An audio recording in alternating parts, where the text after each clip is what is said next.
No, you're good. Make sure there's no scratches. Oh, yeah. This is actually honestly my favorite part.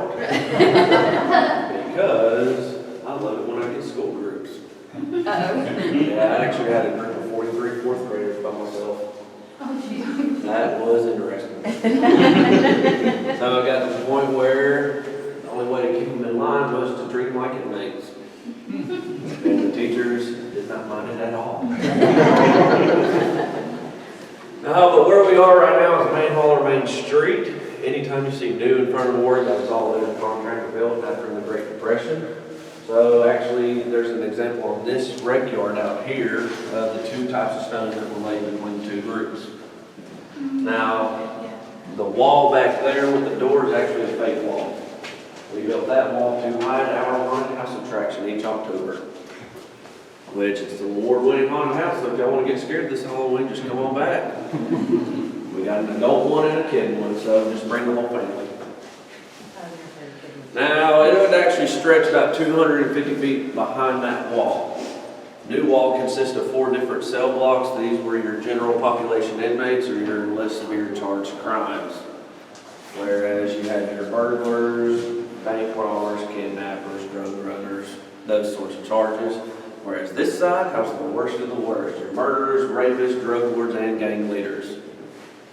Now, the yellow lines that you see here are all the inmate walk paths. Well, you'll see that this one goes right back around. That's because these inmates are your general population inmates. A lot of these inmates are allowed to have jobs. They made braille for the blind and state-issued license plates. A lot of them were janitors and worked in the kitchen. So at times you would have about 200 to 300 inmates in this hallway with only one unarmed officer. They actually had to leave him unarmed for his own safety and protection, and we were highly understaffed. Now, he did have somewhat form of protection. It would have been the officer in this gun room right here with a 12-gauge pump-action shotgun and a .357 mag handgun. That's why you see the red line here. Any inmates traveling back to New Wall have to be in a single file line. Their arm has to be on the wall as high as it could go. Your other arm is on the shoulder of the inmate in front of you. Your head has to be down and your mouth has to be shut. No questions asked. Well, if an inmate happened to cross this red line, he opened fires, no questions asked. Yeah, he only had a split-second decision to make. He didn't know if any of these inmates were trying to actually attack the officer. Some of these inmates would like to trip the inmates in front of them, leading them to cross the line so that they could be shot. Well, essentially a lot of people died in this hallway just due to a painted line. Now, we were shut down for several different reasons. One being we broke the 8th Amendment, cruel and unusual punishment. A lot of abused power between the officers and the wardens, which when we go on through here, I'll give you a couple examples. Now, the living conditions were absolutely terrible. Well, y'all feel it's kind of muggy in here. Y'all came on a good day and a good time. Because normally it is burning up in here. That's because from 1866 to 1995, and still to this day, no central air heat. We actually had somebody come in here and take a temperature recording of the top tiers of the cells back when this place was opening in the middle of summer, and it ranged anywhere from 130 to 150 degrees. So if you're up there in those cells, that's what you would have to live in all day and all night. Their only source of air were just ceiling fans and a ventilation system that just recirculated this air. In the winter, this hallway was nicknamed the ice rink.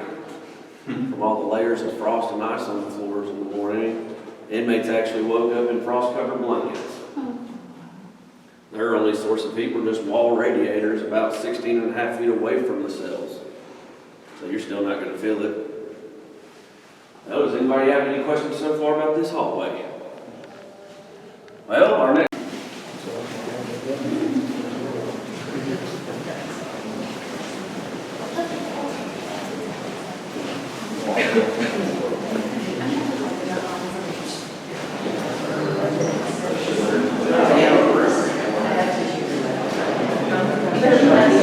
Sorry. Oh. You like it so far? Yeah.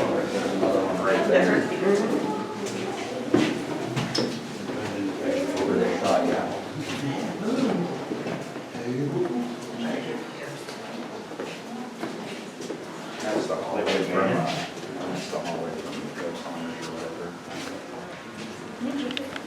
Yeah, it's, the infrared image earlier. But they're on the open and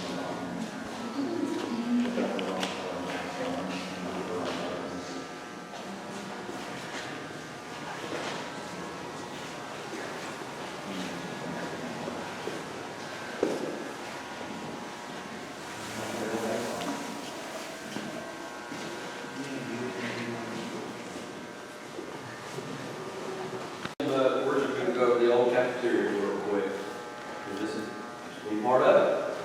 And this was the old cafeteria, the wall, the mountain, and the cabin were not there. It actually stretched about 350 feet back that way, you can fit roughly 300 in there from the old cafeteria. Now, here's a good example on how bad the living conditions were here.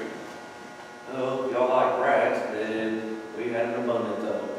We rode around with rats the size of small cats and dogs. Yeah, they try to run up on the tables, eat your food, you name it. Well, if they get scared, they'll make their way up into the drop ceiling, get stuck and die, flies would swarm, and then maggots would form. A lot of the inmates said that some days it felt like rain hitting them from all the maggots falling from the ceiling.